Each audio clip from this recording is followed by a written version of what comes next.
किसी भी लोकतांत्रिक राज्य की मजबूती उसके दो आधार स्तंभों पर टिकी होती है।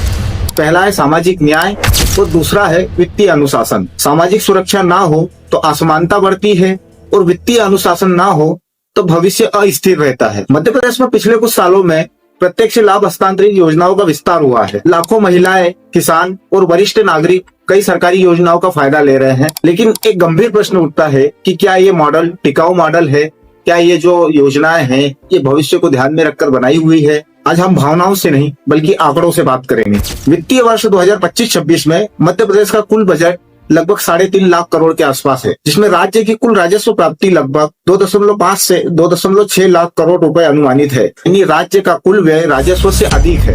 राजकोषीय अंतर घाटा कहलाता है। इसी अंतर को पूरा करने के लिए राज्य को फिर से कर्ज लेना पड़ता है। वर्तमान में मध्य प्रदेश राज्य पर कुल बकाया कर लगभग 4.5 लाख से 4.7 लाख करोड़ के बीच है। यह संख्या अपने आप में चिंताजनक नहीं है, लेकिन महत्वपूर्ण यह है कि कर्ज किस गति से लिया जा रहा है या कर्ज किस उद्देश्य की प्राप्ति के लिए लिया जा रहा है। कर्ज बढ़ता है तो ब्याज का भुगतान भी बढ़ता है। मध्य प्रदेश सरकार को हर वर्ष लगभग 30,000 करोड़ से अधिक सिर्फ ब्याज के भुगतान हेतु खर्च करने पड़ते हैं। सोचिए, यदि बजट का एक बड़ा हिस्सा पुराने कर्ज के ब्याज में चला जाएगा तो विकास के लिए उपलब्ध संसाधन स्वाभाविक रूप से सीमित हो जाएंगे। राज्य में कई प्रत्यक्ष सहायता योजनाएं संचालित है और इसमें सबसे बड़ी योजना जो संचालित है उसका नाम है मुख्यमंत्री लाडली बहना योजना। इस योजना के तहत 1,25,00,000 महिलाएं लाभार्थी है, जिन्हें हर माह 1,500 रुपए की राशि भुगतान की जाती है और इसमें होने वाला व्यय लगभग 22,000 करोड़ रुपए के आसपास है। के अतिरिक्त बिजली पर सब्सिडी में लगभग 5,000 करोड़ से अधिक, सामाजिक सुरक्षा पेंशन के लिए हजारों करोड़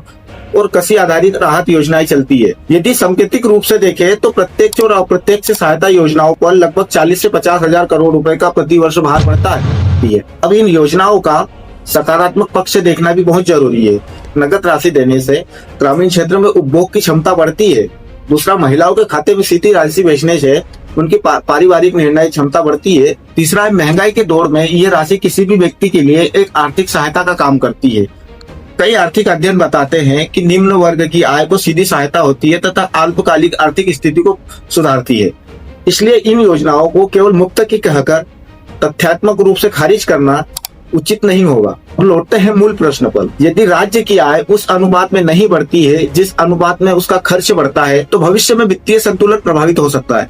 ये राजकोषीय अनुशासन का अर्थ है राजस्व व्यय और पूंजीगत व्यय में संतुलन बनाए रखना। भूमिगत निवेश वे निवेश है जो भविष्य की आय को पैदा करता है, जैसे उद्योग, सड़क, शिक्षा या स्वास्थ्य संबंधी योजनाएं।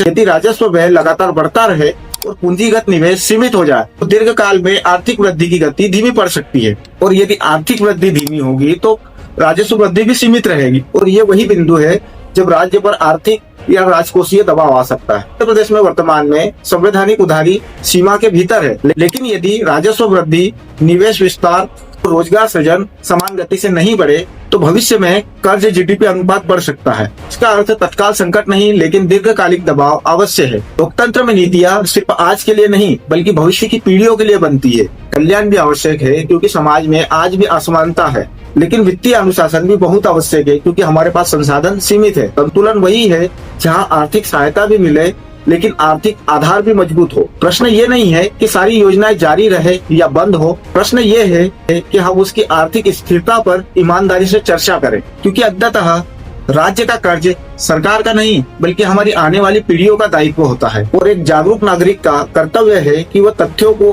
भावनाओं से नहीं बल्कि आंकड़ों से समझे और उस पर फिर अपना निर्णय